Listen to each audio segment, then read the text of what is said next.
Seorang wanita diculik, menendang lampu belakang mobil, lalu mengeluarkan tangan. Terus-terusan meminta tolong. Mobil belakang sadar ada yang tidak beres.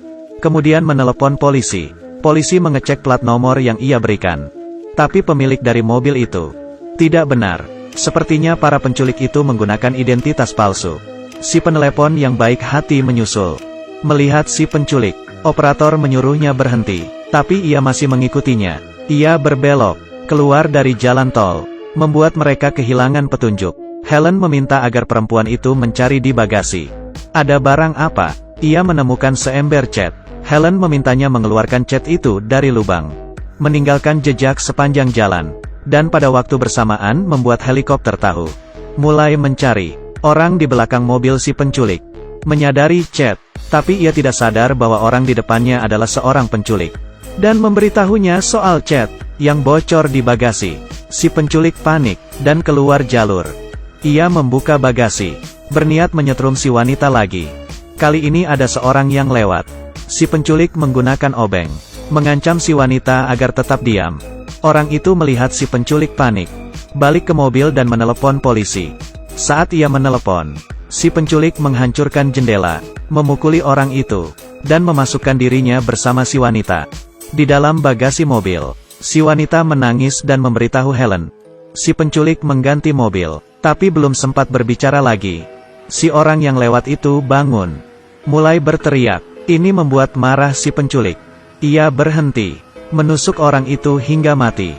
Lihat dengan matamu sendiri, si wanita berkata dengan putus asa. Tapi Helen tidak mau menyerah. Ia menyemangatinya, mengambil dompet dari mayat pria itu. Melihat identitasnya, Helen berhasil menemukan plat nomornya.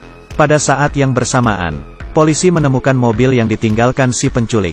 Walau sidik jari yang ditinggalkan membuat mereka menemukan alamatnya, tapi istri si penculik sepertinya tidak tahu akan kasus penculikan ini. Polisi menemukan si penculik memiliki sebuah peternakan dan langsung menuju ke sana. Di lain sisi, si penculik sampai di pom bensin. Wanita itu cemas, memanjat ke tempat duduk belakang dari bagasi. Tapi ia hanya bisa merangkak separuh badan saja. Ia melambaikan tangan, berteriak agar staf membantu dirinya. Akhirnya disadari si staf. Ia menghampiri si penculik dengan pisau, sembari mencoba membuka pintu mobil. Tapi si penculik langsung mengincar dirinya, menyemprotkan dirinya dengan bensin. Si penculik melempar korek api, dan si staf terbakar.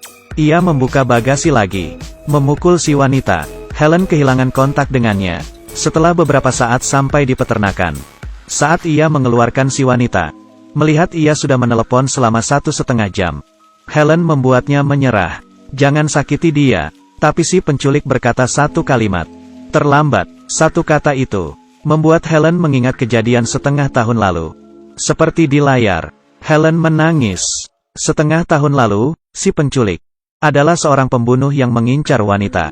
Sorenya, polisi tiba di peternakan. Mereka mencari beberapa kali, tapi tidak menemukan jejak apa-apa. Si pembunuh gila menaruh wanita itu di meja operasi, membawa tabung oksigen, dan membuka baju, membuka sepatu, memutar lagu. Ia mulai mencuci kepala wanita itu. Di saat yang bersamaan Helen datang ke rumah si pembunuh. Dengan hati-hati, mencari, menemukan basemen tersembunyi. Ia ingin memanggil polisi, tapi handphonenya malah terjatuh. Di basemen tidak ada sinyal. Demi menyelamatkan wanita itu, Helen pelan-pelan menuruni tangga masuk. Dengan hati-hati mencari di ruangan, si pembunuh muncul. Helen langsung bersembunyi. Si pembunuh juga hilang. Ada darah di mana-mana. Helen bersembunyi di lemari dan tidak berani keluar. Melalui celah, ia melihat si pembunuh mengambil wig, menciumnya. Kali ini Helen sangat ketakutan. Itu bukan rambut palsu, tapi rambut orang sungguhan. Ternyata ia membunuh kakaknya. Dulu memiliki rambut pirang yang cantik. Kemudian tidak lama ia meninggal. Dan itu membuatnya mulai jadi pembunuh. Dan mengincar gadis pirang, mengoleksi rambut. Kali ini tampaknya ia berhasil menemukan Helen. Pelan-pelan menghampirinya.